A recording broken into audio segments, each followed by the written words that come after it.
John's coach Ed Blackmeyer there on the right. And talking earlier about Michael Donadio this morning, taking a breaking ball outside and low. Just his professional approach that we have witnessed every day. And the first thing I thought of, it's a very experienced and veteran approach for Donadio, 2-0. Where do you see, Bob, as you've been coaching, of course, for a long time at the camp circuit and over 30 years at the college level, where do you start to see, as Donadio takes a called strike, the difference between a player going from a freshman to an upperclassman? Well, you're in your second half of your season right now, so you become a little more seasoned. I mean, for a young high school player that comes in here as a freshman year, he's almost played his whole high school season already in these games so far. I mean, there's over 25 games. That's pretty much of a high school season. So right now he's in his second half, so I view him as a sophomore right now. You know, going back to Michael, not only the left-handed batter, that was one of Coach Blankmeyer's goal in recruiting, was bringing more left-handed hitters, and he certainly found it. And the 3-2 pitch is bounced to second off the glove of Moranto, and Donadio will be safe. Well, despite the warmer weather, this grass and infield still needs a little bit more time to get softer after the rough spring we've had. Well, Butler struggled a little bit defensively, especially at the second base slot. Made a couple of errors Friday. I mean, sometimes, you know, when you field at 9:45, it usually somehow it always shows itself in a ball game. It is an error against Chris Moranto, and Donadio is aboard. So here's Zach Lauricella, and takes a pitch off the plate. And even more than finding a bridge to the closer Billy Lang, defense has been Butler's biggest issue. That's now 59 errors in their 34th game played. Fielding percentage of .952 coming in. 2-0 now to Lauricella. And Steve Farley says at times it's been focus, and at other times they've been moving people in and out of different spots. Austin Miller, most notably, has played 3 different positions. Moranto has played the outfield, so they have not had the steady 8 players in the field the way St. John's has, for example. Absolutely. You know, defense has to come to the ballpark every single day. In that case, he should have kept his feet moving a little more. He sort of played him a little bit. Lauricella lifts it deep down the right field line, but it'll go foul. So it's a 2-1 count. I want to pick up on that point about left-handed batters. I mean, they already had Alex Caruso, who's really come on offensively, and then Mike Donadio, a freshman, Matt Harrison, and one other lefty who's not playing today is Troy Dixon. I mean, they have 4 solid left-handed batters. Whoop, step-back moves. So we've seen all kinds of moves by this young man. We had the show move where he just tossed the ball over in almost 2 seconds. Then had a quick move just before, and now the step-back. This one, the more traditional one that almost got away from Wojciechowski at first, too, in the dirt. He throws over 2 straight times, which sort of tries to slow you down a little bit on the base path, so you can't go on lift. 2-1 pitch, a good one. Inner half of the plate to Lauricella. So it's 2-2. Surprised Zach wasn't swinging at that one. They're giving him the whole 56 hole right here. Everybody's tight in the middle. And the 2-2, Lauricella reached a bit for it, and he stays alive. You can't really see it on the screen, but you have middle infielders that are very bunched tight, and yet the third baseman is tight to the line. And here you see it. Now you see it. Yeah. Shortstop Capone. A lot of territory, a lot of real estate in there. And third baseman Seniak hugging the third baseline. There goes the runner. The pitch outside, ball 3, thrown out to second by Amador is in time for the outs. So St. John's testing Will Amador this afternoon. And after stealing 2 bases, they get Donadio. Well, that goes back to Eric Stout trying to keep him a little closer, and that extra step certainly counted. A little 2-4. Ooh, I don't know about that. Wow. Look real close. You be the judge. And there's Lauricella going down on strikes. 3rd strikeouts for Eric Stout. So it quickly turns into 2 outs for Butler.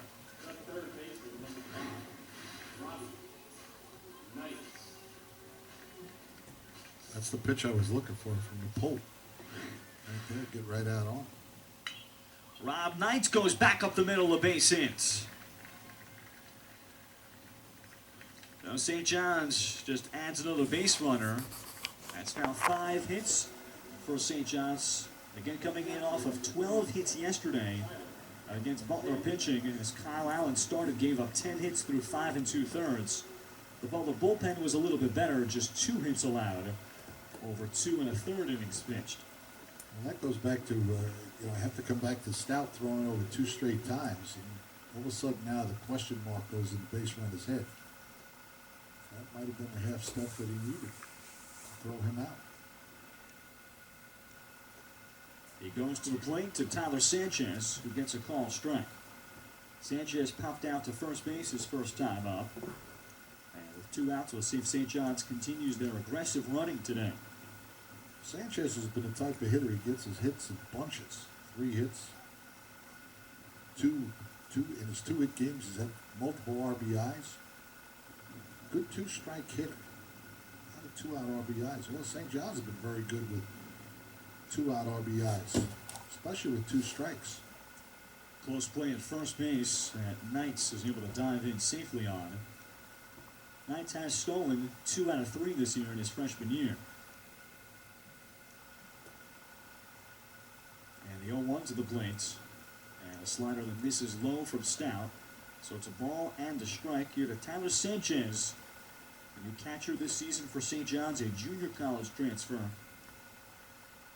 From Port St. Lucie, Florida, he is a redshirt sophomore, so he'll have 3 years of eligibility at Hillsborough Community College. 1-1 pitch, chopper left side and through, a base hit. Knights will hold up at second, and St. John's another base hit, another base runner in the inning. Well, there's that little spot that I keep mentioning, how they pinch that middle a lot, and the third baseman doesn't come off the line. We haven't pulled the ball too much over the last 2 games. Yet they still play their third baseman fairly tight to the line.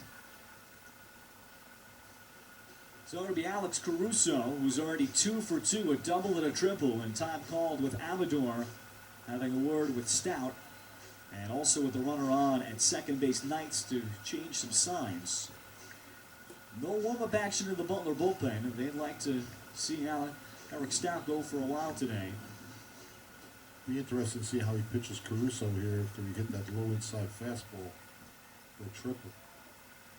Caruso does hit the ball the other way fairly well. And he starts him off with a breaking ball off the plate. And for Caruso, a big opportunity because St. John's entered the season really with 1 spot solidified in the outfield. You knew Zach Loricella would probably be in left or right, and there were 4 to 5 players looking for 2 starting spots, and Caruso has quickly assumed the reins in center field in his first year starting at 303 coming in. With 6 runs driven in, he's stolen 6 out of 7. He's got to be looking for that outside pitch. Whirling around is Stout, and he had a little daylight as Capone made the move to second.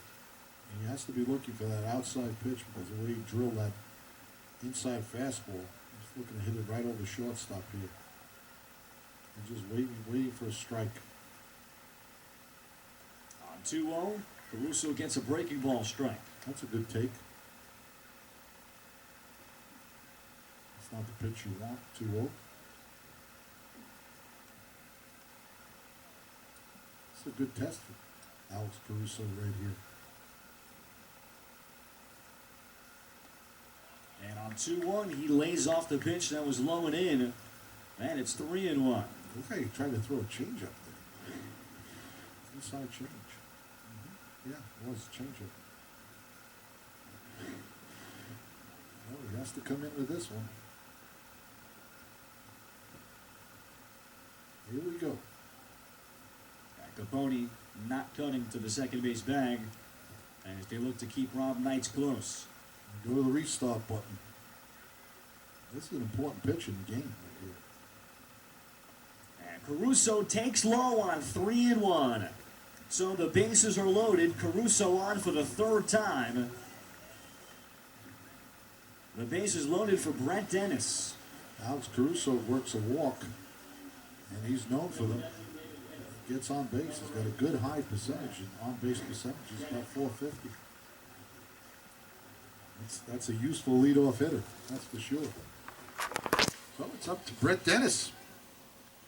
Already has 1 RBI on the day.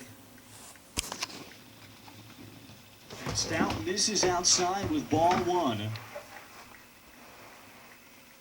Eric Stout today has struck out 3. That was his first walk to Caruso. He's given up 2 runs on 6 hits.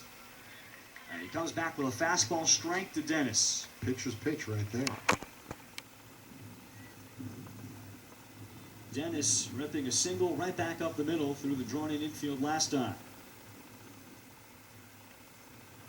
And on 1-1, the breaking ball misses. So it's 2-1 to St. John's junior Brett Dennis.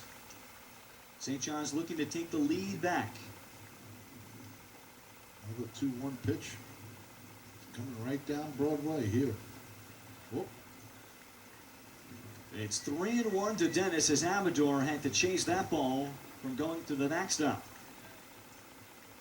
Well, every pitcher has one period of time in a ball game that they lose command and location. That they have to fight through it. Dennis on 3-1 lifts this ball to deep left field. Going back, Freeze, going back, he'll watch it go! Break it down. It's a grand slam for Brett Dennis. St. John's takes a 6-2 fourth inning lead. Well, he took advantage of that pitch when he knew he had to throw a strike. He was ready for it. He has 4 more RBIs for 5 RBI days so far. And we're rolling in the 4th inning. First home run of the season for Brett Dennis, able to take Eric Stout out of Jack Kaiser Stadium. There it is, good hands right through the zone, and he knows it's gone. Good hand speed through the zone. Looks that 3-1 pitch downtown.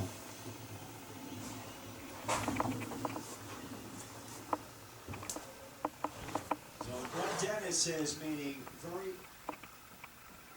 very loud statement in his bid to become the starting DH as Robert Wayman takes a called strike. A 5 RBI day. As the pitch missing low here to Wayman. But that's been kind of the one question mark for St. John's. Who will be that everyday guy? And Dennis able to do it against a left-hander today, and a talented one in Eric Stout. Talented, but he did fall behind a couple of previous batters too. So, as I said, every starting pitcher has that rough time in a ball game where maybe they're just pitching behind a little bit and just came at the wrong time. 2-1 to Wayman, and there's a called strike. Butler showing a lot of confidence. There's nobody warming up in that bullpen. And